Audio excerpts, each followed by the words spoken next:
Good evening, everyone. Welcome to Speak Up, Act Out, the inaugural event of the Theater of the Beloved Community at St. Peter's University. My name is Dominic Mastrodonato, and I am a recent graduate of St. Peter's and a co-founder of this organization. On behalf of our general body, I would like to thank every person who's come out tonight to join us. We understand that it may not be easy in this incredibly difficult time. I also want to thank the students who participated in our production, and of course to the faculty. And I also want to thank the faculty who did so much amazing work to make this event possible.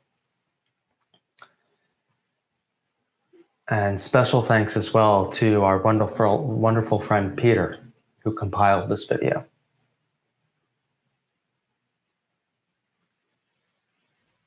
What we have for you this evening is a theatrical overview of the continuous social evolution and interpretations of history from its inception. Community and performance are nothing without people, non-existent. And conversely, people need these practices in order to thrive and to build their imagination.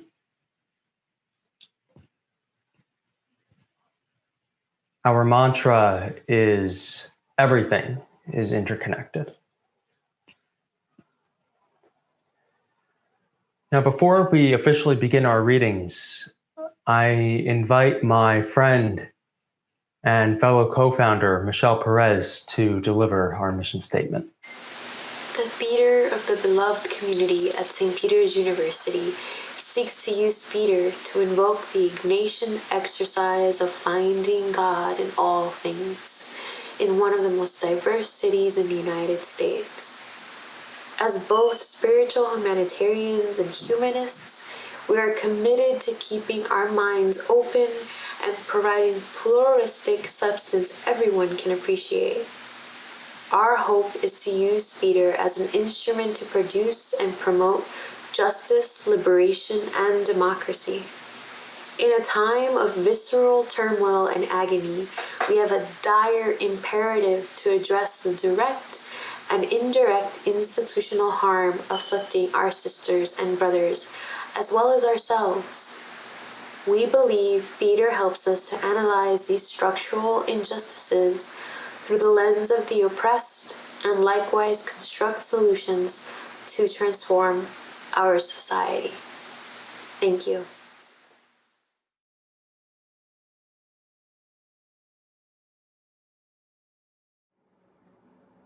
I come to this magnificent house of worship tonight because my conscience leaves me no other choice. I join you in this meeting because I am in deepest agreement with the aims and work of the organization that brought us together. Clergy and laymen concerned about Vietnam. The recent statements of your executive committee are the sentiments of my own heart, and I found myself in full accord when I read its opening lines. A time comes when silence is betrayal. That time has come for us in relation to Vietnam. The truth of these words is beyond doubt, but the mission to which they call us is most difficult one. Even when pressed by the demands of inner truth, men do not easily assume the task of opposing their government's policy, especially in time of war. Nor does the human spirit move without great difficulty. Against all the apathy of conformist thought within one's own bosom and in the surrounding world, moreover, when the issues at hand seem as perplexing as they often do in the case of this dreadful conflict, We are always on the verge of being mesmerized by uncertainty. We must move on. Some of us who have already begun to break the silence of the night have found that the calling to speak is often a vocation of agony, but we must speak. We must speak with all the humility that is appropriate to our limited vision, but we must speak. And we must rejoice as well. For surely this is the first time in our nation's history that a significant number of its religious leaders have chosen to move beyond the prophesizing of smooth patriotism to the high grounds of a firm dissent based upon the mandates of conscience and the reading of history. Perhaps a new spirit is rising among us. If it is, let us trace its movement and pray that our inner being may be sensitive to its guidance. For we are deeply in need of a new way beyond the darkness that seems so close around us. Finally, as I try to explain for you and for myself the road that leads from Montgomery to this place, I would have offered all that was most valid if I simply said that I must be true to my conviction that I share with all men the calling to be a son of the living God. Beyond the calling of race or nation or creed is this vocation of sonship and brotherhood. Because I believe that the Father is deeply concerned, especially for his suffering and helpless and outcast children. I come tonight to speak for them. This I believe to be the privilege and the burden of all of us who deem ourselves bound by allegiances and loyalties which are broader and deeper than nationalism and which go beyond our nation's self-defined goals and positions. We are called to speak for the weak, for the voiceless, for the victims of our nation, for those it calls enemy. For no document from human hands can make these humans any less our brothers. And as I ponder the madness of Vietnam and search within myself for ways to understand and respond in compassion, my mind goes constantly to the people of the peninsula. I speak now not of the soldiers of each side, not the ideologies of Liberation Front, and not of the junta in Saigon, but simply of the people who have been living under the curse of war for almost 3 continuous decades now.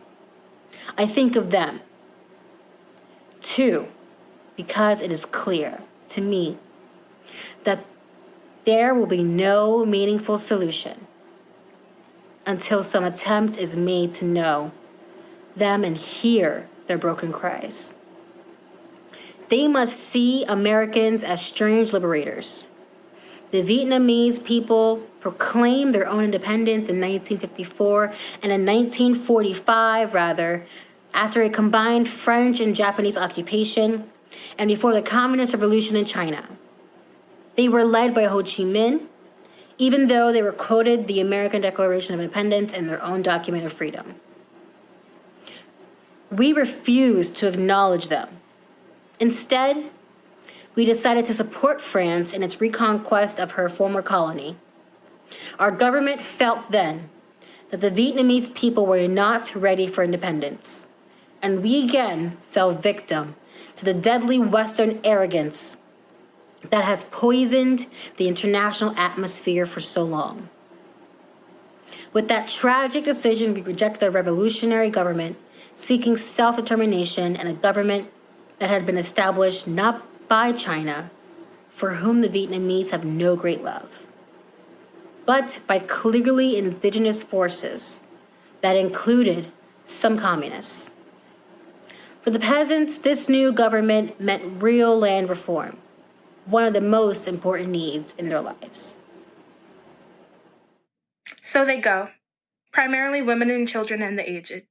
They watch as we poison their water, as we kill 1 million acres of their crops. They must weep as the bulldozers roar through their areas preparing to destroy the precious trees. They wander into the hospitals with at least 20 casualties from American firepower for 1 Viet Cong inflicted injury. So far, we may have killed 1 million of them, mostly children. They wander into the town and see thousands of children, homeless, without clothes, running in packs on the streets like animals. They see the children degraded by our soldiers as they beg for food. They see the children selling their sisters to our soldiers, soliciting for their mothers. What do the peasants think as we ally ourselves with the landlords, as we refuse to put any action into our many words concerning land reform? What do they think as we test out our latest weapons on them, just as the Germans tested out new medicine and new tortures in the concentration camps of Europe? Where are the roots of the independent Vietnam we claim to be building? Is it among these voiceless ones? We have destroyed their two most cherished institutions, the family and the village. We have destroyed their land and their crops. We have cooperated in the crushing of the nation's only non-communist revolutionary political force, the Unified Buddhist Church. We have supported the enemies of the peasants of Saigon. We have corrupted their women and children and killed their men. Now there is little left to build on, save bitterness. Soon only the physical, solid foundations remaining will be found at our military bases and in the concrete of the concentration camps we called fortified hamlets. The peasants may well wonder if we plan to build our new Vietnam on the grounds such as these. Could we blame them for such thoughts? We must speak for them and raise the questions they cannot raise. These too are our brothers. Now there is something seductively tempting about stopping there and sending us all off on what, in some circles, has become a popular crusade against the war in Vietnam. I say we must enter that struggle, but I wish to go on now to say something even more disturbing.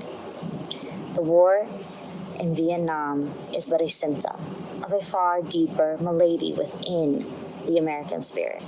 And if we ignore this sobering reality, we will find ourselves organizing clergy and laymen concerned committees for the next generation.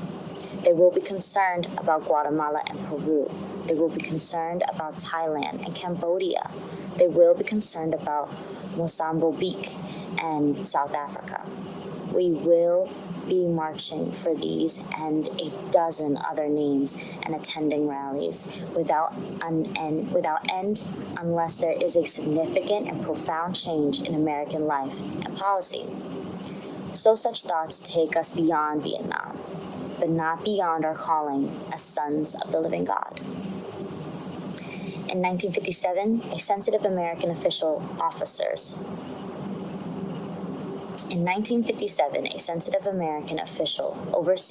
said that it seemed to him that our nation was on the wrong side of the world revolution. During the past 10 years, we have seen emerge a pattern of suppression, which has now justified the presence of U.S. advisors in Venezuela. This need to maintain social stability for our investments accounts for the counter-revolutionary actions of American forces in Guatemala. It tells why American helicopters are being used against guerrillas in Cambodia and why American napalm and Green Beret forces have already been active against rebels in Peru. It is with such activity that the words of the late John F. Kennedy come back to haunt us. 5 years ago, he said, "Those who make peaceful revolution impossible will make violent revolution inevitable, increasingly by choice or by accident. This is the role our nation has taken.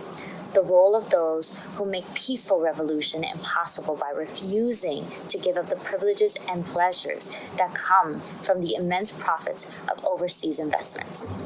I am convinced that if we get on the right side of the world revolution, we as a nation must undergo a radical revolution of values. We must rapidly begin the shift from a thing-oriented society to a person-oriented society. With machines and computers, profit motives and property rights are considered more important than people. The giant triplets of racism, extreme materialism, and militarism are incapable of being conquered. A true revolution of values will soon cause us to question the fairness and justice of many of our past and present policies. On the one hand, we are called to play the Good Samaritan on the roadside of life. But that will only be the initial act. One day we must become to see that the whole Jericho Road must be transferred so that men and women will not be constantly beaten and robbed as they make their journey on life's highway. True compassion is more than flinging a coin to a beggar. It comes to see an evidence which produces beggars needs reconstructing. A true revolution of values will soon look uneasily on the glaring contrast of poverty and wealth. With righteous indignation, it will look across the seas and see individual capitalists of the West investing huge sums of money in Asia, Africa, and South America, only to take the profits out with no concern for the social betterment of those countries, and say, this is not just. It will look at our alliance with the landed gentry of South America and say, this is not just. The Western arrogance of feeling that it has everything to teach others and nothing to learn from them is not just.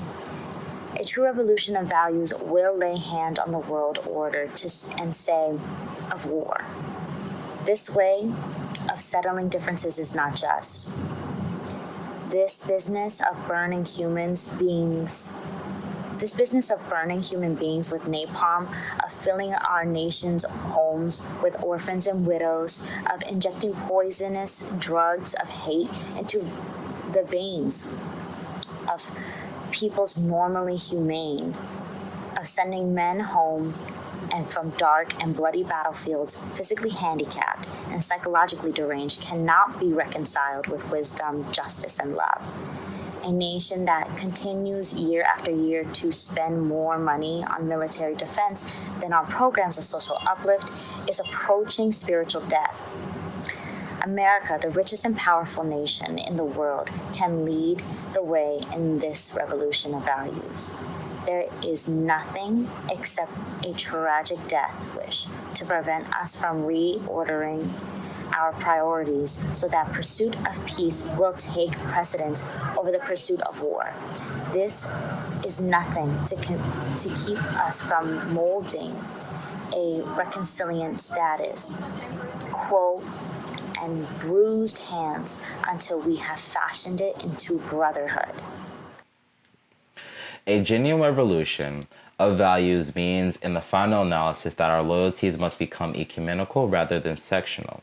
Every nation must now develop an overriding loyalty to mankind as a whole in order to preserve the best in their individual societies. This call for a worldwide fellowship that lifts neighborly concern beyond one's tribe, race, class, and nation is in reality a call for an all-embracing and unconditional love for all mankind. This oft misunderstood, this oft misinterpreted concept, so readily dismissed by the Nietzsches of the world as a weak and cowardly force, has now become an absolute necessity for the survival of man.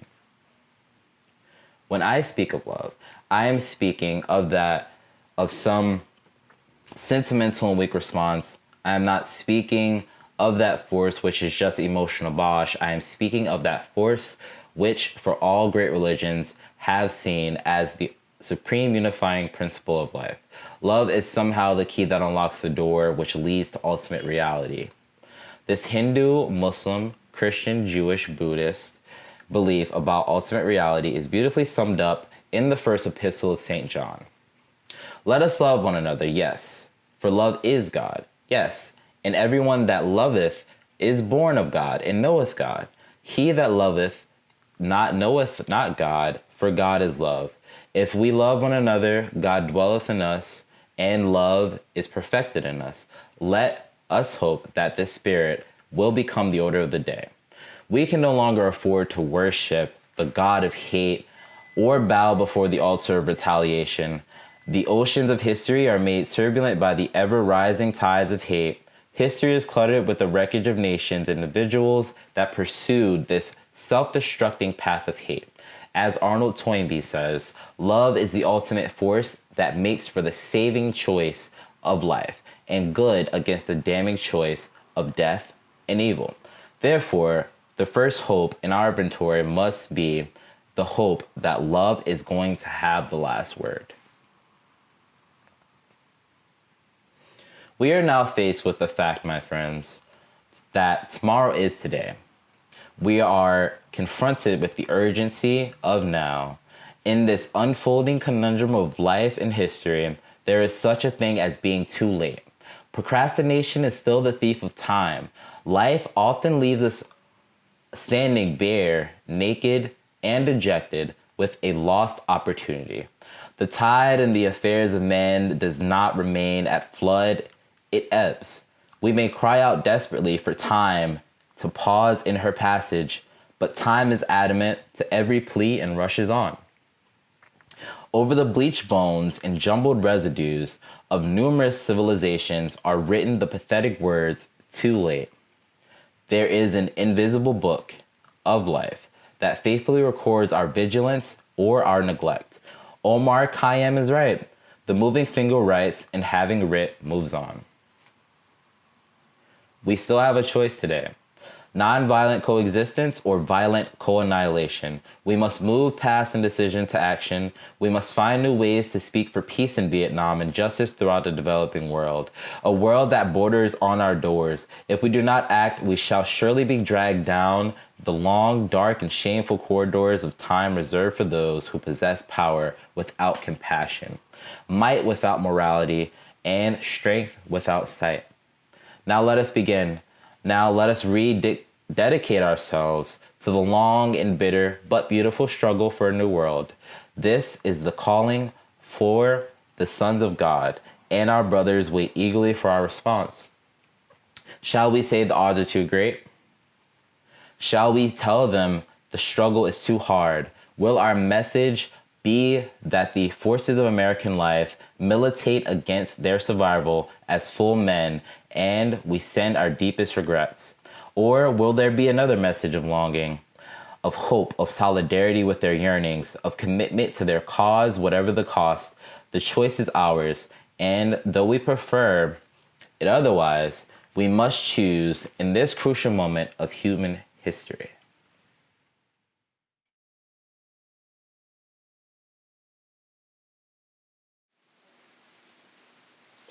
My river was once unseparated, was Colorado, red, fast flood, able to take anything it could wet, in a wild rush all the way to Mexico.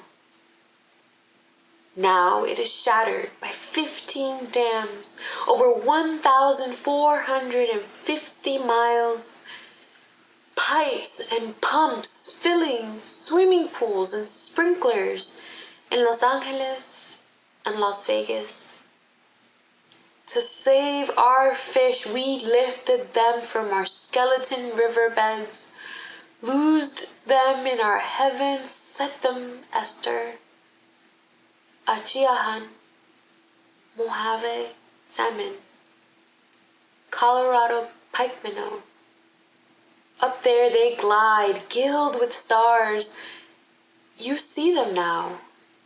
God large, gold green sides, moon white belly and breast, making their greatest speedway across the darkest hours, rippling the sapphired sky water into a galaxy road.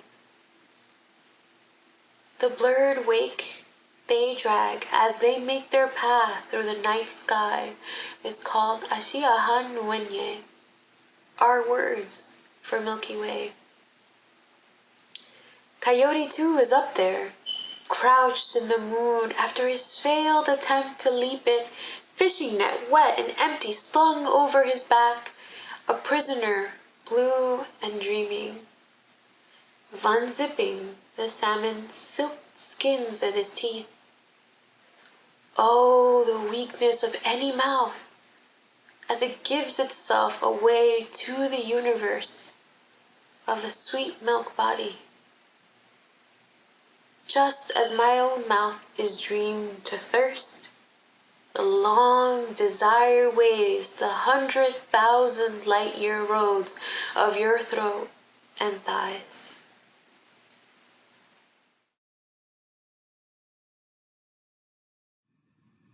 Josiah Royce, the philosopher, theologian, and founder of the Fellowship of Reconciliation, first coined the term beloved community in the beginning of the 20th century. Dr. Martin Luther King further developed that term and grounded the practice of the civil rights movement in building beloved community. According to the King Center, Dr. King's beloved community is a global vision in which all people can share in the wealth of the earth. In the beloved community, poverty, hunger, and homelessness will not be tolerated because international standards of human decency will not allow it.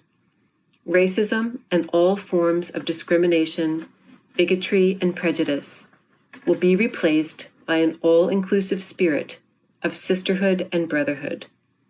In the beloved community, international disputes will be resolved by peaceful conflict resolution and the reconciliation of adversaries instead of military power.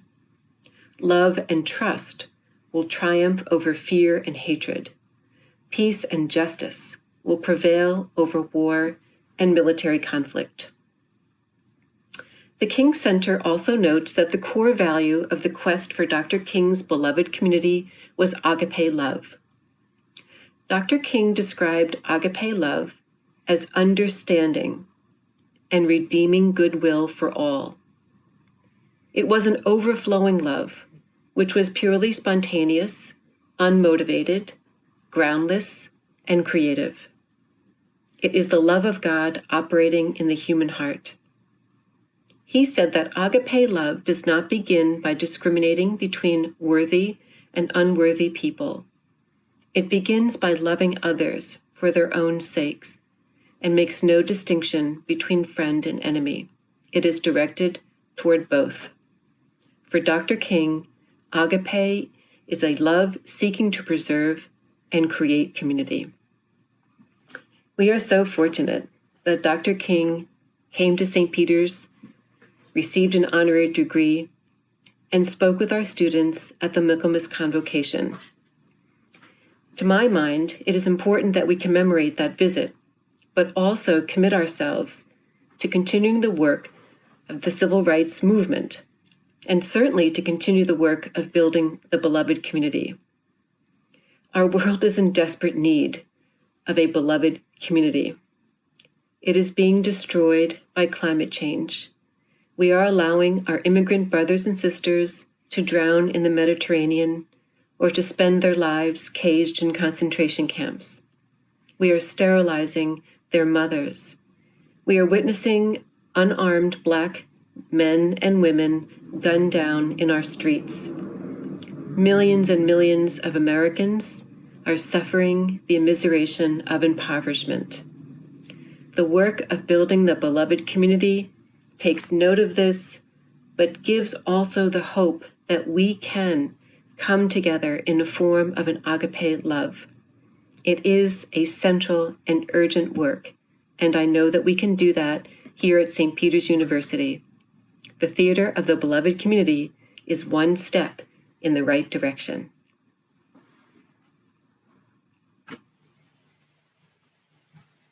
When you were listening to what was said tonight, did you perhaps notice a pattern of analysis? As everything is interconnected, one group of people suffering often tragically results in another group's deprivation.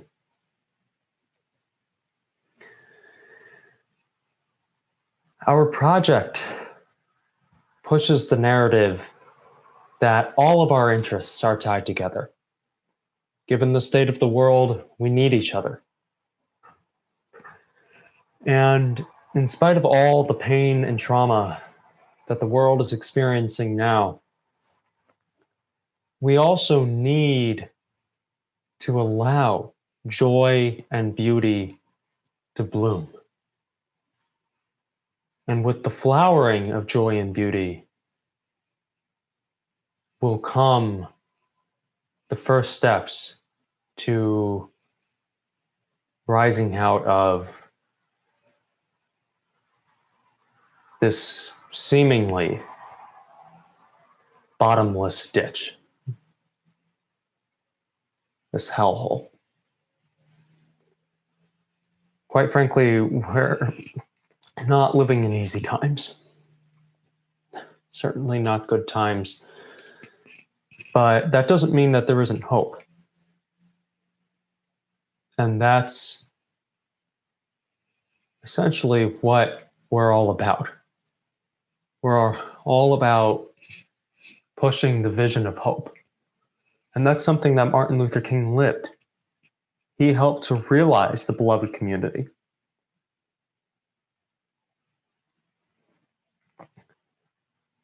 It's not only a model, but a real example in history of how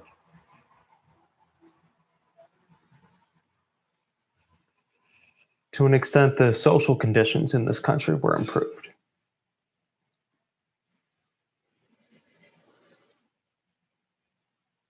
And that is something that, of course, we wish to continue to pursue, that we will actively pursue, to realize the beloved community in making sure that every person is heard, and that their voices are valued.